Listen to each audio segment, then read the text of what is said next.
Hey there, everybody. Welcome to our new edition of Big Brother 23 live feed spoilers. This is probably one of the bigger updates we've had in a very, very long time. I mean, not only are we going to talk about the veto ceremony, which is probably going to happen at any point at the time that we're recording this, but we have so much to talk about with Tiffany and Claire from yesterday.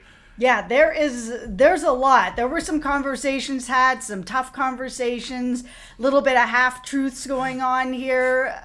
There's a lot to go over. And some of it's emotional, and I think a lot of people have opinions about it all across the board, and I get and I understand a lot of those, but I think we'll just start off with what is going to happen at the veto ceremony, because regardless of whatever sort of plots or hopes that Tiffany may want when it comes to Alyssa using the veto on Xavier, it's probably not going to happen. No, we're filming this obviously before the veto ceremony, but this is how it's going to end up playing out, which is Alyssa is going to save herself with the veto. I mean, it is very rare that someone is going to give their veto to somebody else or their immunity to somebody else.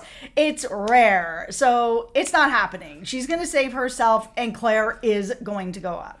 I guess because the thing I keep wondering in my head is why Tiffany has even gone through all the mental gymnastics of even thinking about this, and if I had to sort of guess, it's probably Alyssa's gonna be going out eventually anyway, so who cares if she's mad at me for a week or two for suggesting it? Yeah, I mean, there has been obviously some times that someone has handed over immunity to somebody else, but like I said, it is rare. It is such a long shot that it's really not worth it. Yeah, I wouldn't go through the effort if I was even Tiffany. I would just think, okay, you know what, let's just move forward. But okay, the real top emotional story in this video has to be Tiffany deciding to go ahead and tell Claire in advance that she was going to go up on the block and why and how she went about it. But before we get into all of that, make sure you hit that subscribe button. We have a lot of Big Brother stuff coming up. We just discussed Power Book 3, Raising Kanan. We've got this week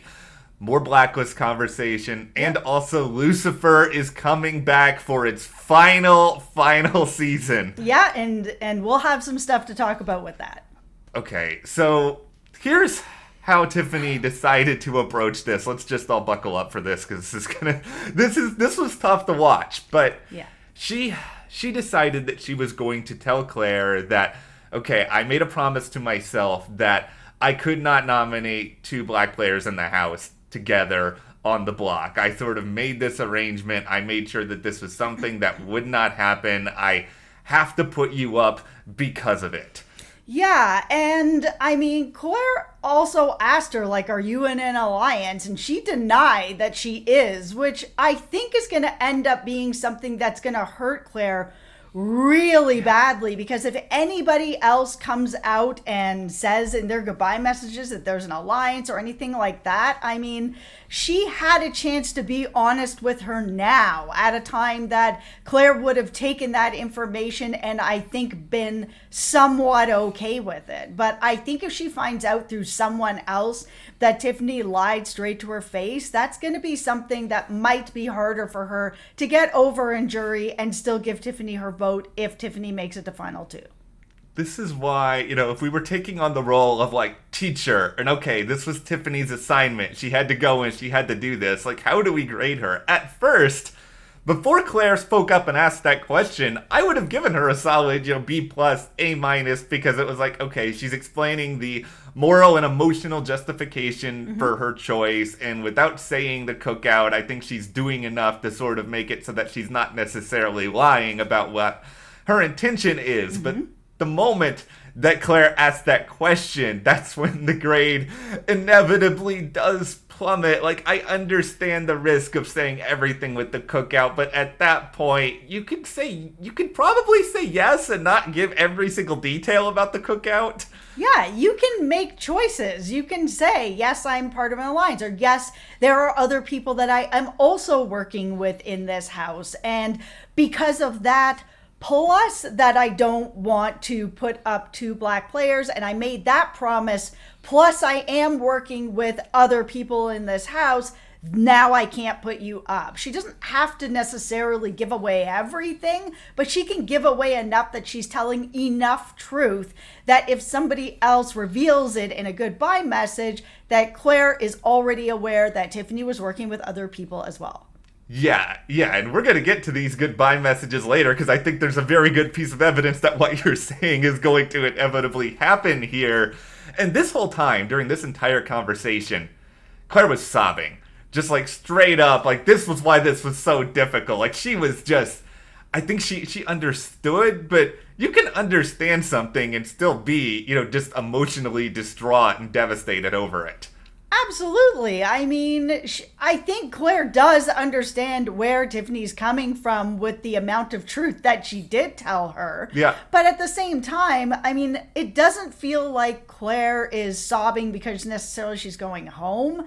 But I think she thought that her relationship with Tiffany was and it is a lot closer than this. I think she thought when Tiffany won that she was going to be safe, that they are not necessarily ride or die, but that they were going to be going very far into the game together. And for Claire, it may have been a decision where she was like, oh man, I was going to take Tiffany to the end. Okay, I'm about to go on a large Claire defense tour for everyone who's inevitably going to come at Claire in the comments for saying, okay, she did this to herself, what was her problem, all of this sort of stuff. And listen, I may be making all this up. This may not even be true, but I'm going to go for it. I think Claire has known about the cookout on some level for a while. Like, I think she's known probably for weeks, but I think Claire has also been in sort of between a rock and a hard place with it because like this past time she was quote unquote HOH because of the coin of destiny. It's like if she changes up the plans from what Tiffany wanted at that point, and it was clear Tiffany wanted Sarah Beth out, like she potentially risks burning Tiffany in the process of that. And I think and you sort of alluded to this, I think she thought her relationship with Tiffany was so close that even if it didn't necessarily like supersede every single person in the cookout, I think she thought that Tiffany would choose Claire over at least some of the people in the cookout. I think she still thought that they were really, really close and they had a good chance. Yes, I think that she absolutely thought that their relationship was stronger than what Tiffany's goal is in this game. And that she just, I think Claire on some level knows that the cookout exists, but at the same time, I think she really trusted her relationship with Tiffany. And I think this is the person she was the closest with. So when it came time for Coin of Destiny and all these other things, that if she just kept pushing that she is dedicated to Tiffany, dedicated, close, dedicated, that Tiffany would be sort of in a spot where she just really looked at everything and looked at maybe her alliance. Who is she really that close to in the alliance? It is deeper in the game when people start to turn on their own alliances. Typically, that kind of starts to happen around now or even a little before now. There's been shots to take people out and they haven't taken them. But Claire doesn't know this. She just thinks if I keep putting into Tiffany, Tiffany will put back into me.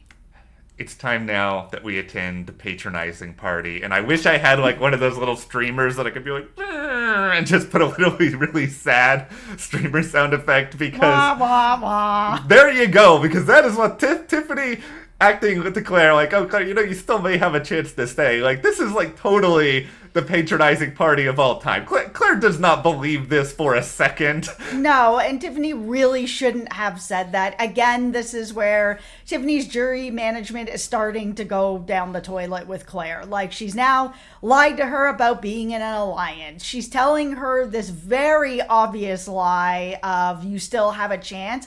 And there's nothing worse than having someone sit across from you and tell you something that's clearly not true. Like, it makes you feel like this person doesn't trust you, this person like thinks you're an idiot, that, like, what is the purpose of this? Like, just be honest with her.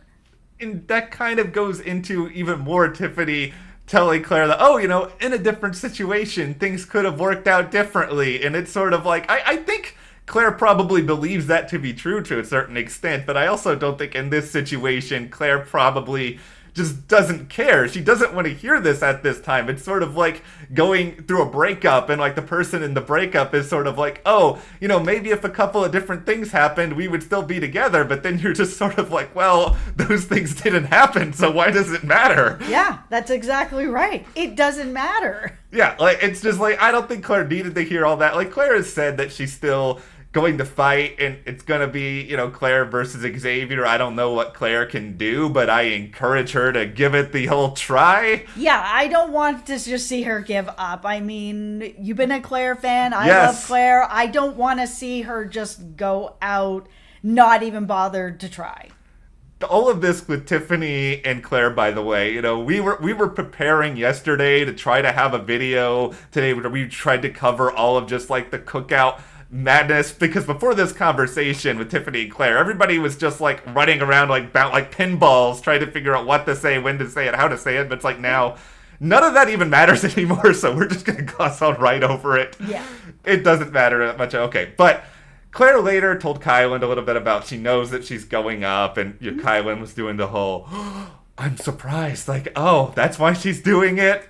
Yeah, I mean, to be fair, what is Kylan gonna do? I mean, everybody's still hiding the cookout, even though there's only 2 people in the house that are not part of the cookout. I mean, it really doesn't matter. Like, it truly just doesn't matter anymore. No. Because even if Alyssa wins the next HOH, she has no choice but to put up 2 people in the cookout. She is the last person left. So, I mean, just stop. Like, what's the point at this point? At least let the last 2 people who are not part of the cookout go out with their heads held high and not looking like a clown and being angry at you. Yeah, and it's like I think their whole justification is like, oh, what if there's a battle back? What if there's a battle back? But it's also sort of like, okay, you guys, that we're in a global health crisis right now. And I'm sure you're not getting daily virus updates from production or anything like that. But with that being said, I think you guys can just think about it. Just think, okay, are they going to want to risk bringing someone back in here from the outside world who has probably been around other people to some extent in the time they've been out of the game?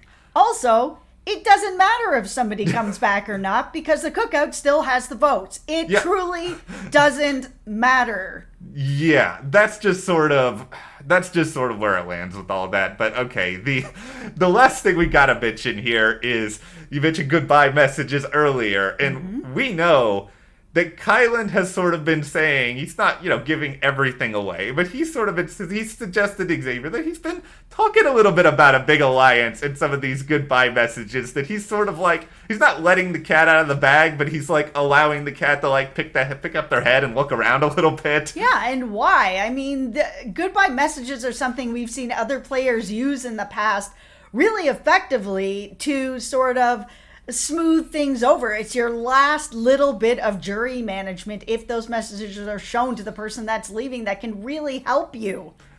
Xavier's not happy about this. Like, Xavier's really salty about this, and I think some of it is like, oh, you're getting to be the one who gets to sort of break the quote-unquote news to some of these house guests, and now you're gonna look better, and then we're all gonna be the bad guy. That's correct. You guys should have used your messages better. Like, you don't need Kylan to tell you that the goodbye message is something that can really help you or really hurt you by not saying anything. We all remember Paul's goodbye messages, and they really didn't help him at all.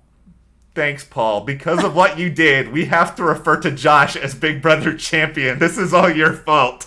Josh used his messages right. Listen, I am not a Josh fan by any means. I've made that no secret here at the channel over the years. But he used his messages right. He did. Yeah. I can't take that from him. Okay, the less I say about Josh, the better. Okay, we'll wrap all this up now. But what would you guys do at this point if you're in Claire's shoes? Give us any suggestions you have in the comments, and of course, hit that like button, subscribe for more updates. Check out our other coverage coming out all week, and we'll see you here next time.